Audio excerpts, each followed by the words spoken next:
Today we are going to review how to make your planets and moons orbit around your sun and to make your atmospheres spin around your planets. Mine's going a little bit fast. You can see the moons there. Just for the sake of being able to show you without having to wait for so long as it orbits around. Okay, so I don't think you want to make yours this fast. Mine is fast for the demonstration. First things first, you want to make sure you got enough frames in your movie. I told you guys 2,500 frames. This one has 2,000. And then you need to take this little magnifier and stretch it all the way so you can see frame 0 to the end of your movie. So let's go to a file where we can do this on. Alright, so first step that you want to do is put 2,500 frames in your movie, and then you need to put all your planets in their starting positions. They're not going to be lined up like this. This would look stupid. So then that, we're not doing some astrology type of thing. So click on your planet, null object, and then rotate it in position. This is the beginning position for your planet.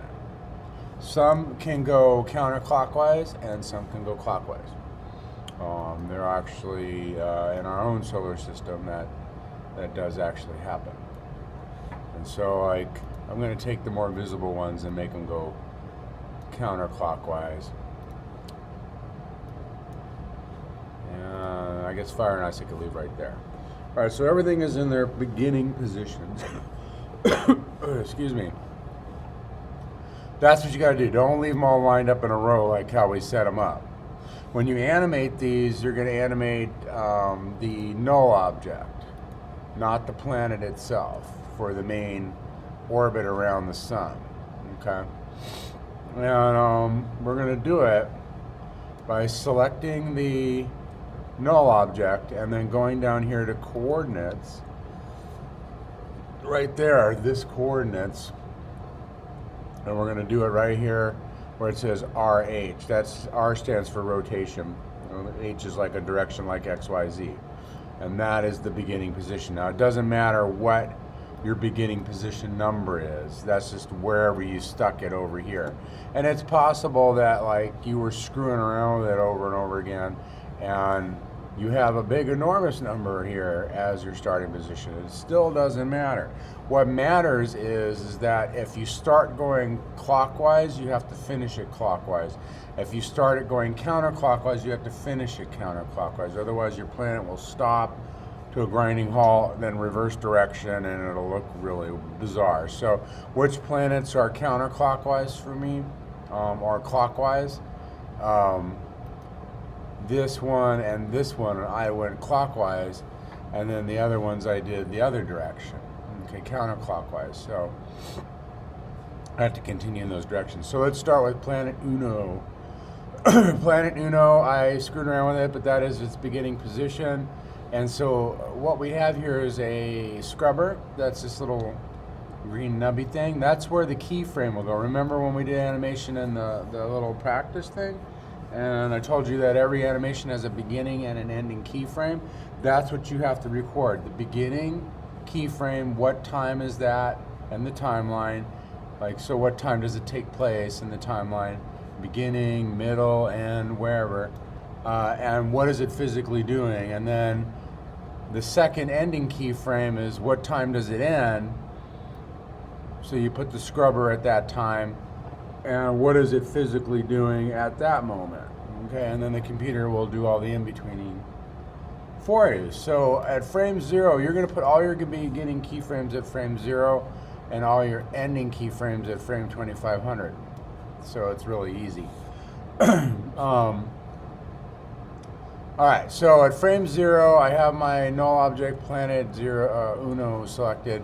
My beginning position is this, so I click on the bullet right there and it turns red. Remember when I pointed out these bullets are for recording keyframes, whether you're on a texture tag or you have a material or whatever it is, okay?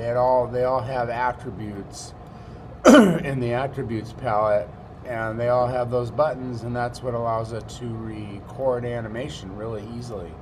So in coordinates, once I select planet Uno, I just go to the rotation for that axis and click record.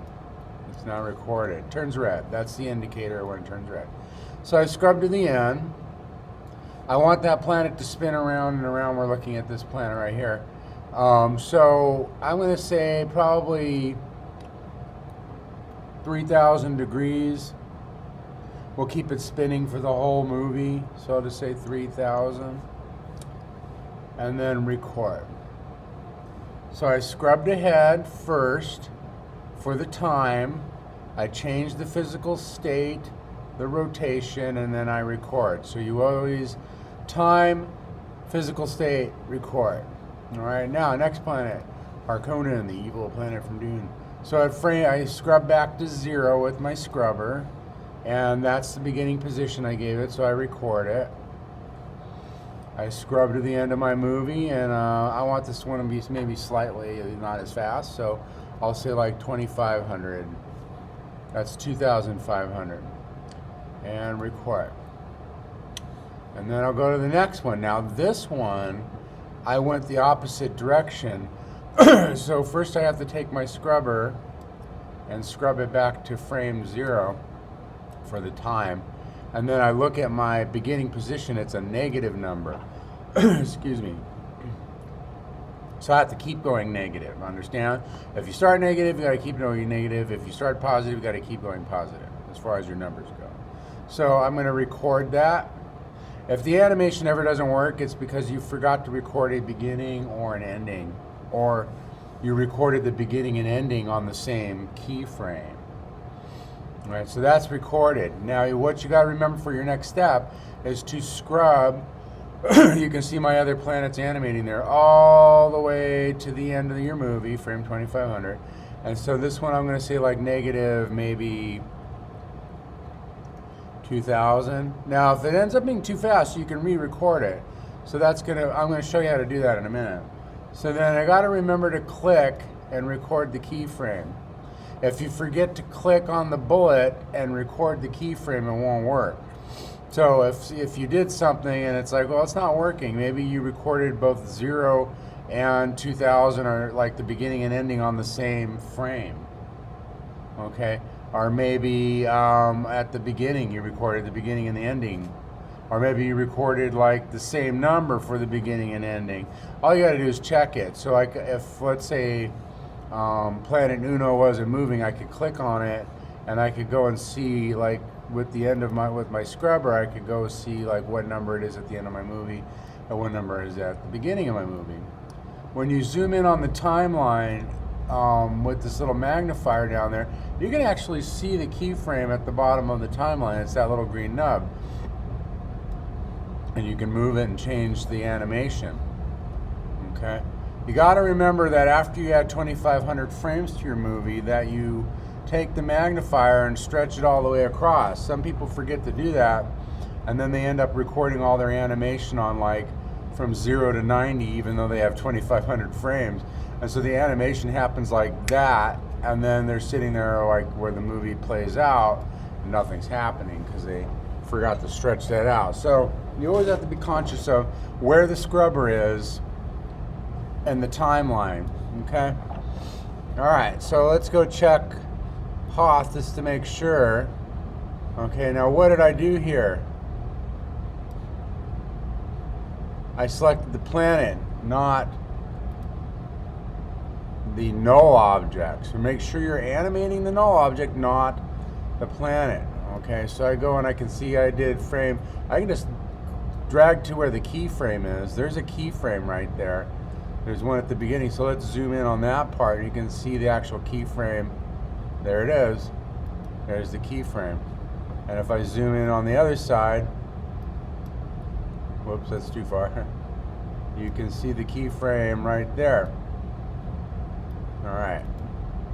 So beginning keyframe at 0, ending keyframe at frame 2500 or 2500. So I started negative, I keep going negative. That way it'll all keep going the same direction. So now if we scrub this and we just want to like see the animation, you can see Hoth, the one with the 2 moons, is going opposite direction. Okay? Alright, so now we scrub back to 0. Got to remember to scrub back to 0. And next planet is New Earth. And that's this one over here with the ring. And that's my starting position, so I just click and record. I scrub all the way to the end of my movie. To change the time, you got to remember to scrub. I'll make this one a little bit slower because it's a little further out.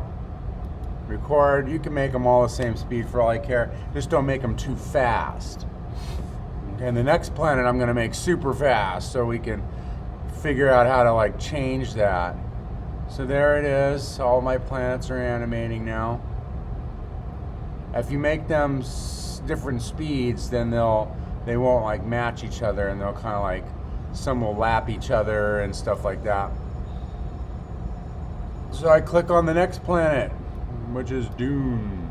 Remember to get the parent null object, not the planet. And I scrub to 0. That one I started at negative 21.098 or whatever. So that's my beginning position.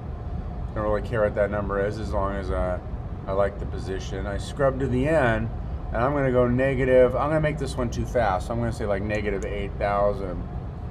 Okay, and then I'll record that. And so then we'll rewind and play. And don't worry about the planets getting like a slow start. We're going to remedy that. But you can see that planet is like whizzing around way fast. That's not going to happen. Look at that. It's like way too fast. So how do I fix that? If you accidentally made your planet too fast or too slow even. Well, your beginning position's fine. You don't have to worry about that. But the ending position where you gave it this number, that's the number that'll have to change. So all I'll have to do is scrub to the end, because I know my keyframe is on 2500, so I scrub to the end. I'm on 2500. I just change the number to something slower. 1000, and then just click on the bullet again, and then now it's slowed down.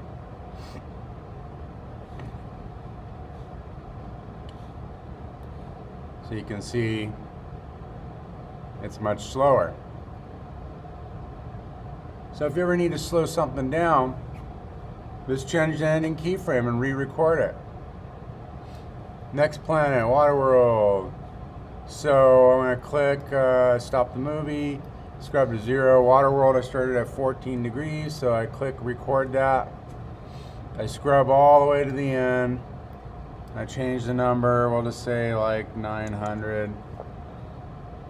Record that. I go to my last world, Fire and Ice, scrub back to 0. Remember, you always have to go back to 0 for each planet. That one I left in position. I just left it right there where it started, which was 0 degrees. So I'm going to record that, scrub ahead. I'll make this one about the same speed as the other planets. We'll say 800 and record that. So remember, you scrub first to the time, change whatever you're going to do to it physically, whether it's color or it's bouncing or it's spinning around and rotating like we're doing. That's next, that's second, and then record third, and you'll have animation. Okay. What did I forget to do there? Or what did I do that was wrong?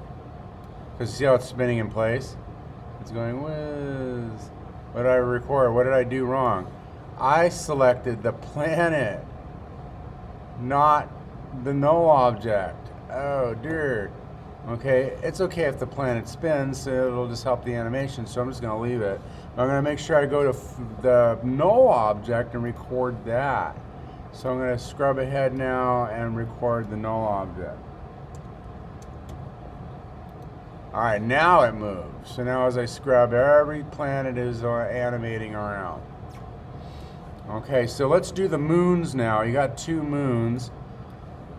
So you don't have to do all your moons. I would just, do your bigger moons. So I remember I moved the axes of the moon to the center of the planet using, we converted We converted the sphere of the planet going to this tool over here. So I'll do it on a new file really quick, just in case you don't remember. So that's our planet, and then this will be our moon. So we take the moon, this little one, we click on this tool over here and convert it, and then you take this axis tool and you move it to the center of your planet, and then remember to get off the axis tool or you'll wreak havoc, changing axes left and right. Now the moon orbits around the planet, so it's the same thing. We already did that, so you can see the two moons are polygon spheres. They have this blue triangle icon. They don't have a sphere icon. So the actual planet is a primitive while the moons are polygons. Remember, that's an advanced shape. So you have basic shapes and advanced shapes. So I just have to do a starting position on those, basically. So I click on them, and I go to coordinates and say, okay, at the beginning of my movie, frame 0. I started it at 447 degrees, record. I scrub to the end of my movie, and I'll make that like, I don't know, how many times do I want it to spin around? So I'll guess 2,000. If it's too fast, remember you can re-record it. So then we scrub back and we watch.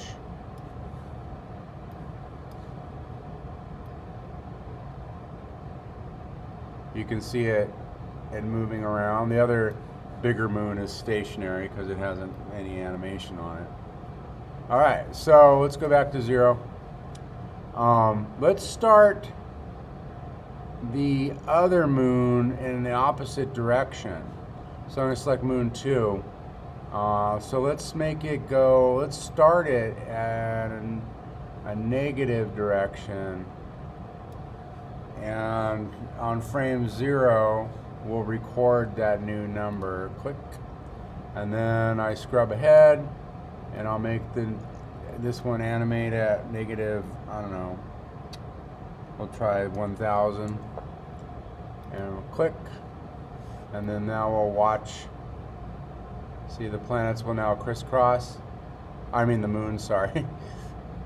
Ta-da! So that one's done. Now, what else do we want to do here? Well, we could do the clouds or the planet themselves. Let's go to Dune. Dune had I put a clouds on Dune. Let's make the clouds spin around and the planet spin around and stuff. So this is extra animation you can do. It's not required, but it looks cool. Okay, and if you want to be cool, then you will do it. So I'm going to go to frame 0. I started at 969, or negative 960. I'll just record that. I'll scrub to the end and say like negative 2,000. I'm just guessing. And record that. And so then let's like kind of zoom out a little bit so we can see that planet. And so as I scrub it, you can see the clouds moving around on the planet. And that's kind of cool. Can I make the planet's texture spin too? Well, yeah, I already did that by mistake on the fire and ice. So let's go to ice, the moon, for fire and ice, and we'll convert that into a polygon. So we go over to the tool and click. It's now a polygon. So before it was if you were looking, it's a sphere. Click on the tool, comes a triangle. Take the axis tool, move the axis to the center of the fire planet, get off the axis tool, and now I can animate ice around fire. So we'll take ice on frame 0, record the beginning, scrub to the end of our movie, and tell it to be a certain degrees around, and record it. And so now when I gotta find it, there it is. So now then when we look at it, it's animating. Now also, fire should be spinning around itself because I animated fire by mistake. Only a planet that's really distinct can you do that to. So I could probably do it to Dune. So I already animated the clouds. The clouds are going negative. So if I'm going to animate the texture of the planet, I'm going to animate that positive. So when they go against each other, it kind of shows up. So at frame 0, I'll record the beginning. I'll go to the ending, maybe to 3500. I'll just make it fast so you can see it. All right, we'll try to scrub it so we can see it in frame here. There it is.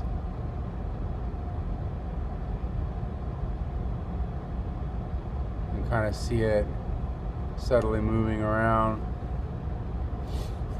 All right, let's just zoom out and see if we can check out.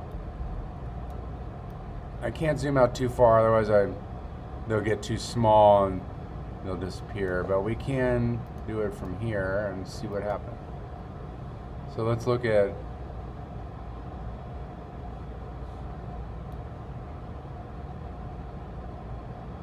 the planet Dune there.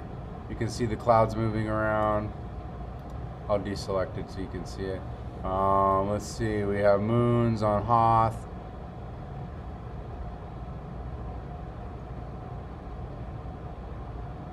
Moving slowly. We have, where is fire and ice? There it is, fire and ice. Alright, so we've animated a bunch of stuff. Now, let's just do one more review. Let's just say that, we'll say that, let's see, what planet is visible? New Earth is too fast. So we'll scrub back to 0 and see what did I record for the beginning keyframe. Okay, that's fine. I don't need to change that. I go to the ending keyframe and I see it's 1500. Let's say that I made it 15,000 by mistake. Alright, so I scrubbed to the end of my movie and record 15,000. So now when we watch this, that planet should be whizzing around super fast compared to the other ones. And if you see your planet whizzing around this fast, you're like, oh, uh-oh, what do I do? Help, help. Stop your movie and scrub to the end, change the number, re-record over the old number, and rewind and hit play. Now, a lot of people ask, well, it looks like my planets are just like kind of winding up, where they're stationary here in the beginning and they're slowly becoming like active and slowly moving, and then somewhere around like frame 600 they actually kind of build up to speed of what we're going to be doing. That's okay. The way around that is to actually start the animation before the movie begins, which means that we would start the animation at like frame -250 or something like that. And the movie doesn't start actually playing until frame 0. So the animation will already be going by the time the movie begins. But since we're just getting started on this animation, I'm just going to have you do it at 0 and the end of your movie 2500. And also, if you look, we're going to be, we'll just do this one. We're going to be looking from our spaceship's point of view, like sort of a third person-ish over the shoulder, at the planet that's going to blow up. This is what we're going to do next. We're going to blow up a planet. So your spaceship is there to witness that and observe that. That's why it's there in that solar system to begin with. The planet blows up, and then your ship's going to take off in an animation, and by the time your ship gets over like here, your planets are already going to be going, and no one's going to notice that they, or even see that they got off to a slow start from a complete stop. So it doesn't matter because the camera won't be on them, you understand? Okay, and then we'll do some fancy pants camera work like this to make our animation have the impression of flight and motion. And then next week we're going to blow up a planet and learn all kinds of animation with lights and how to create animated shaders and how to make things fade away to 0, all kinds of fun stuff. So we gotta get this part done first. So we're kind of doing this whole project in like thirds. The first third is going to be all the planets, and then the second will be building the second third will be the ship building and stuff, and then the last third will be the camera work and the animation. All right, so that's it for today, folks. I'll put this on YouTube and you can review it all you want.